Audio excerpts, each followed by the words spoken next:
శ్రీ గురవే నమః. ప్రేక్షకులందరికీ నా నమస్కారములు. ముందుగా సోదరీమణులందరికీ రక్షాబంధన్ శుభాకాంక్షలు. మనం చూస్తున్నటువంటి పండుగలలో కూడా రాఖీ పండుగ ఒకటి. ఇది 2 తెలుగు రాష్ట్రాలలో కాకుండా మిగతా రాష్ట్రాలలో భారతదేశం మొత్తం జరుపుకుంటున్న పండుగ.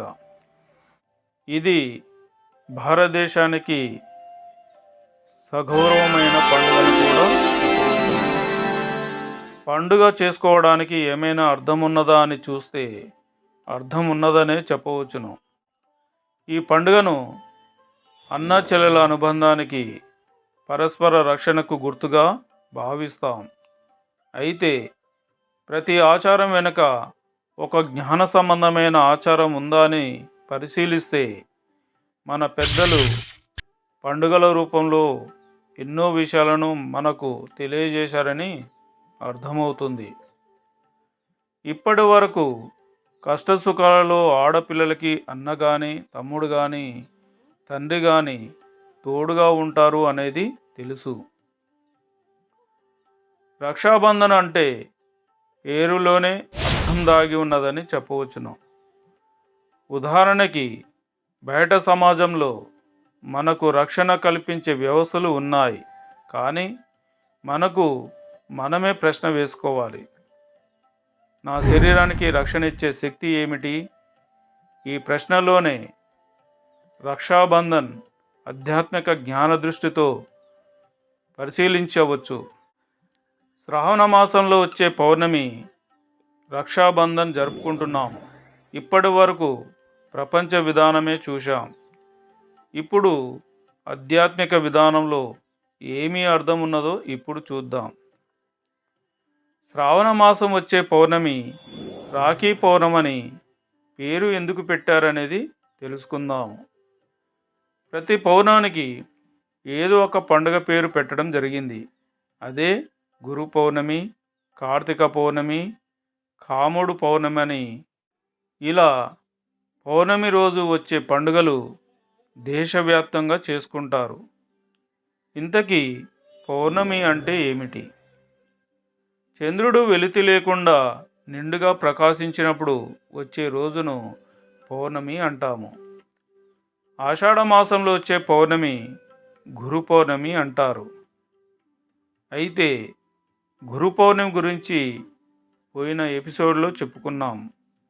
ఇంకా కొంచెం వివరంగా తెలుసుకుందాం. గురు బోధించిన జ్ఞానం ఏదైతే ఉన్నదో అది శ్రద్ధతో విని ఆచరించడమే ఆధ్యాత్మికం అవుతుంది. గురువు అను పేరు పెట్టుకున్నవారు, ప్రపంచ విద్యలను నేర్పించేవారు ఎంతోమంది ఉన్నా ఆత్మబోధ చెప్పుటకు ఒకడే గురువు కలడు. అతనే నిజమైన గురువు అని పిలువవచ్చును. అతను చెప్పిన బోధ కర్మలను కాల్చే శక్తి ఆ బోధలో ఉండును. కావున మనం శ్రద్ధతో శ్రావణం చేయగలిగినప్పుడు దాని నుండి వచ్చే ఫలితాన్ని అనుభవించవచ్చును. శ్రావణం అంటే వినికిడి అని అర్థం వస్తుంది. కావున శ్రావణ మాసంలో వచ్చే రాఖీ పౌర్ణమి యొక్క గొప్ప అర్థము ఏమిటో ఇప్పుడు చూద్దాం. ఒక కుటుంబంలో తల్లి, తండ్రి, కొడుకు, కూతుర్లు ఉంటారు. మానవ జాతిలో ఆడ, మగ అను స్త్రీ పురుషుడు ఉన్నట్లే ప్రతి జాతిలోనూ స్త్రీ పురుష సంబంధమైన జీవరాశులు ఉన్నాయనేది అందరికీ తెలిసిన సత్యం. స్త్రీ అంటే దేనికి ప్రతిరూపం? పురుషుడు అంటే దేనికి ప్రతిరూపం అని అడగవచ్చును. ఇంతకుముందు ఎపిసోడ్లో కూడా చెప్పుకున్నాం. ఇప్పుడు కొంచెం అర్థమయ్యే విధంగా చెప్పుకుందాం. స్త్రీ అంటే ప్రకృతి గుర్తుగా ఉన్నదని చెప్పుకున్నాం. పురుషుడు అంటే పరమాత్మ గుర్తుగా ఉన్నాడని చెప్పుకున్నాం. మీకు తల్లి, తండ్రి యొక్క విధానం తెలియాలంటే మన గురుదేవులు అయిన శ్రీ శ్రీ శ్రీ ఆచార్య ప్రబోధానంద యోగీశ్వరులు రాసిన త్రైత సిద్ధాంత గ్రంథాలలో తల్లి, తండ్రి అనే గ్రంథంను చదవండి. స్త్రీ పురుషుల యొక్క సంపూర్ణ జ్ఞానం అవగతం అవుతుంది. దానిలో ఉన్న భావంను మీకు తెలియజేస్తున్నాము. ముందుగా స్త్రీ అంటే ఎవరు, పురుషుడు అంటే ఎవరు అనేది ముందుగా అర్థం తెలియాలి. ముందుగా గురువు ద్వారా వచ్చిన జ్ఞానాన్ని చెవుల ద్వారా వినికిడి విన్నప్పుడే నీకు జ్ఞానోదయం అవుతుంది. దానినే ఉపదేశము అంటాము. మొదటగా ఉపదేశం అంటే అంటే ప్రక్కన అని అర్థం కలదు. దేశం అంటే ప్రదేశం అని అర్థము. ఉపదేశం అంటే నీ ప్రక్కన ఉన్న ప్రదేశం అని అర్థము. మన శరీరంలో నీ ప్రక్కన ఉన్నది ఎవరు అనేది తెలుసుకోమన్నాడు. బయట సమాజంలో రక్షక భటుల విధానం తెలుసుకున్నాము.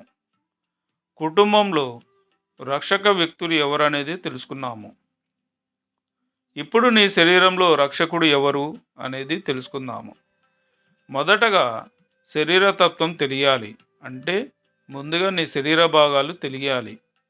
నీ శరీరంలో ఉన్న భాగాలు తెలియగలిగితే ఆధ్యాత్మికంలో ముందుకు వెళ్ళవచ్చును. ముందుగా శరీర భాగాలు తెలియనిది ఆధ్యాత్మికంలో ముందుకు వెళ్ళలేమని అర్థమవుతుంది.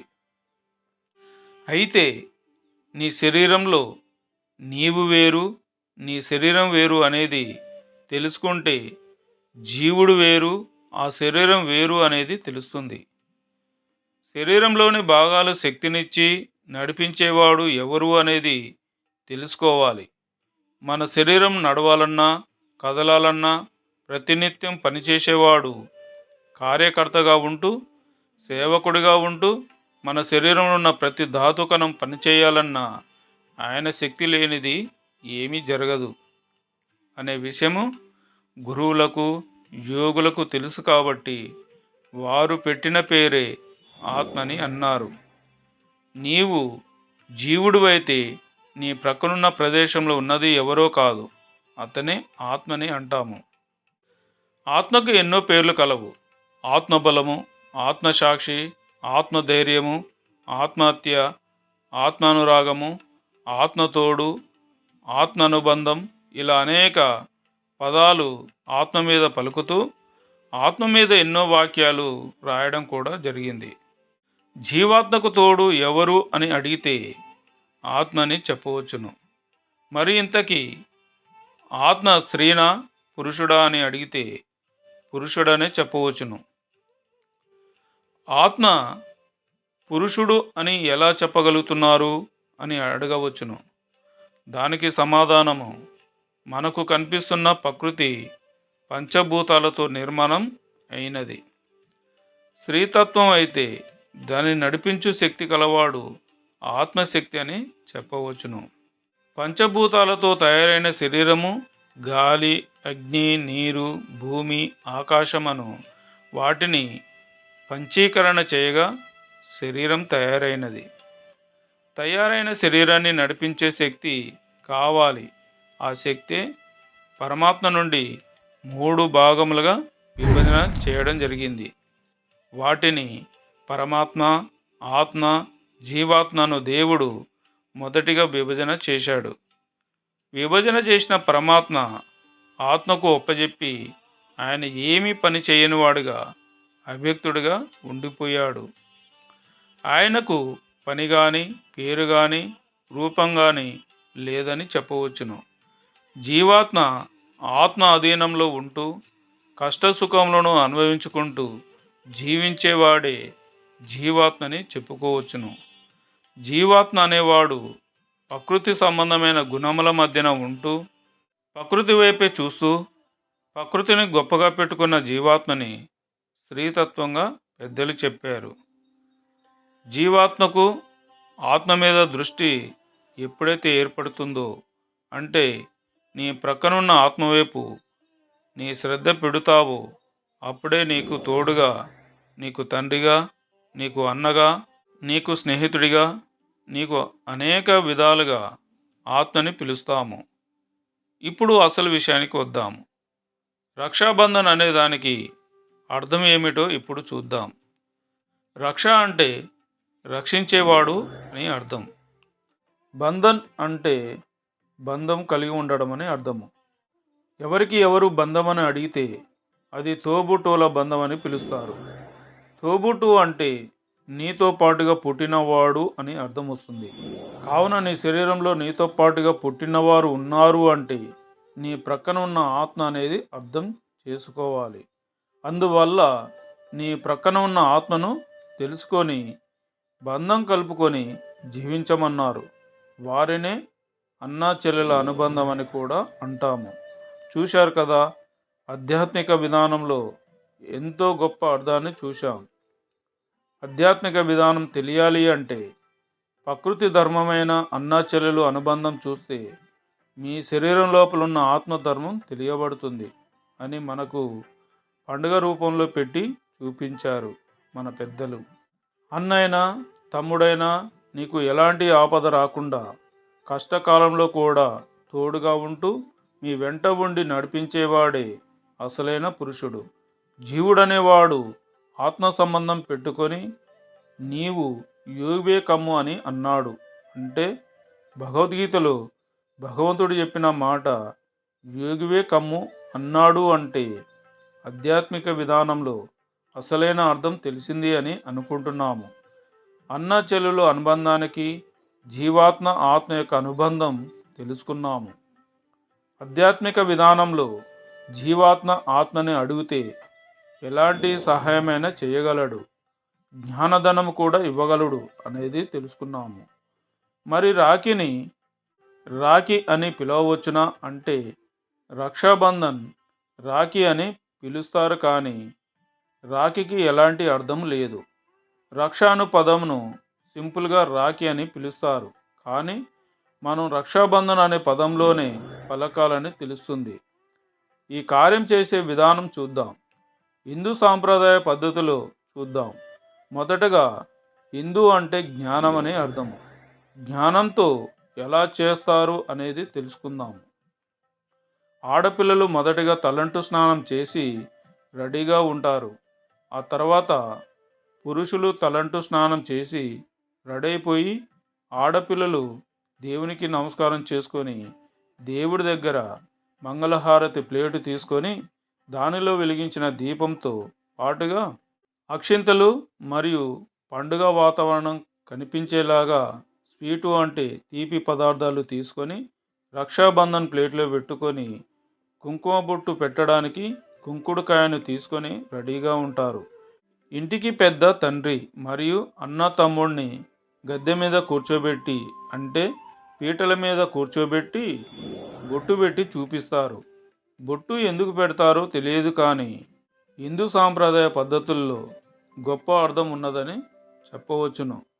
బొట్టు అంటే బృక్కుటి భూమధ్యన బ్రహ్మనాడి అందు రెండు కన్నుబొమ్మల మధ్యన బొట్టు పెట్టి చూపిస్తారు. ఎందుకు అంటే అక్కడే ఆత్మ నివాసం చేయబడి ఉన్నది. జీవుడు అనేవాడు ఎక్కడో లేడు, అక్కడే ఉన్నాడు అని గుర్తుగా బొట్టు పెట్టి చూపిస్తాం. స్త్రీ అయినా పురుషుడైనా శరీరాలు వేరు అయినా లోపలున్న జీవుడు స్త్రీతత్వం అని చెప్పుకోవాలి. ఆడపిల్లలు అన్నయ్యకు కానీ తమ్మునికి కానీ తండ్రికి కుడి చేతికి కడుతుంది. అంటే దానికి అర్థం ఏమిటో ఇప్పుడు చూద్దాం. మన శరీరానికి రెండు భాగాలుగా చేయబడి ఉన్నది. కుడి ఎడమ భాగాలని గుర్తింపుగా ఉన్నాయి. బలం కలిగినటువంటిది కుడి భాగమని, బలహీనం కలిగినటువంటిది ఎడమ భాగమని చెప్పవచ్చును. అయితే కుడి భాగంలో బలం ఎందుకు ఎక్కువగా ఉన్నది అని చూస్తే కుడి భాగంలో ఆత్మ నివాసం చేయబడి ఉన్నది. కావున జీవాత్మ బలహీనం కాబట్టి ఎడమ పక్కన ఉన్నదని చెప్పవచ్చును. జీవాత్మ కంటే ఆత్మశక్తి బలమైనది కాబట్టి జీవుడు ఆత్మ సంబంధము కలిగి ఉండమని చెప్పిన భావమే కుడి భాగము రక్షాబంధనను కడుతుంది.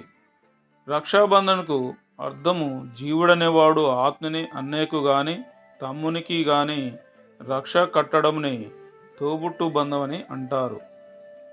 నిన్ను విడువను ఎడబాయను అనే విధముగా బంధం కలిగి ఉండాలని చెప్పే విధానమే రక్షాబంధన్ పండుగ అని అంటారు. రక్షాబంధన్ కట్టిన తర్వాత దీపం చూపిస్తుంది. అంటే దానిలో ఉండే అర్థం ఎవరికీ తెలియదని చెప్పవచ్చును. దాంట్లో ఏమి అర్థం ఉన్నదో ఇప్పుడు చూద్దాం. దీపం అంటే ధీ అంటే రెండు అని అర్థం. ధమ్ అంటే నాశనం అనే అర్థం వస్తుంది. దీపంలోని అంతరార్థం చూద్దాం.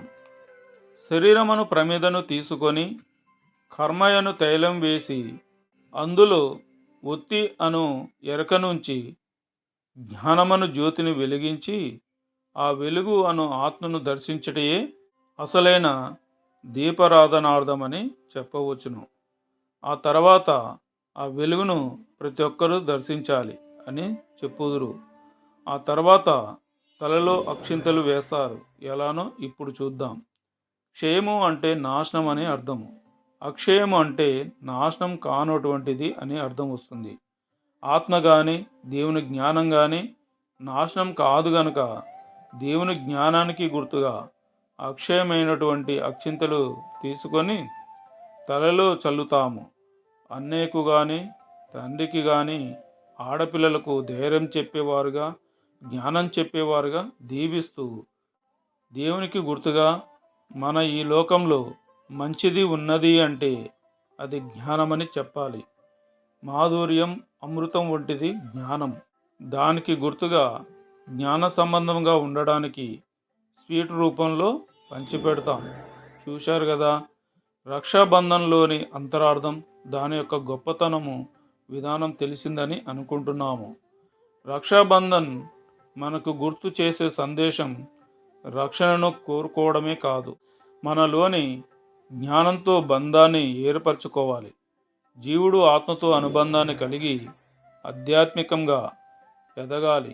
గురు చెప్పే జ్ఞానాన్ని శ్రద్ధగా వినడము, పరిశీలించడము, ఆచరించడం ద్వారా మనలో అవగాహన పెరుగుతుంది. జ్ఞానాన్ని జీవితంలో ఉపయోగించినప్పుడే అది నిజమైన జ్ఞానంగా మారుతుంది. ఈ పండుగ యొక్క అంతరార్థాన్ని ప్రతి ఒక్కరూ గ్రహించి మరింత మందికి తెలియజేయాలని, షేర్ చేస్తారని కోరుకుంటున్నాము. రక్షాబంధన్ పండుగ సందర్భంగా సోదరి మనులందరికీ నమస్కారములు. మీ వీరంబొట్లయ్య. శ్రీరామోజు వాసు కిరణ్.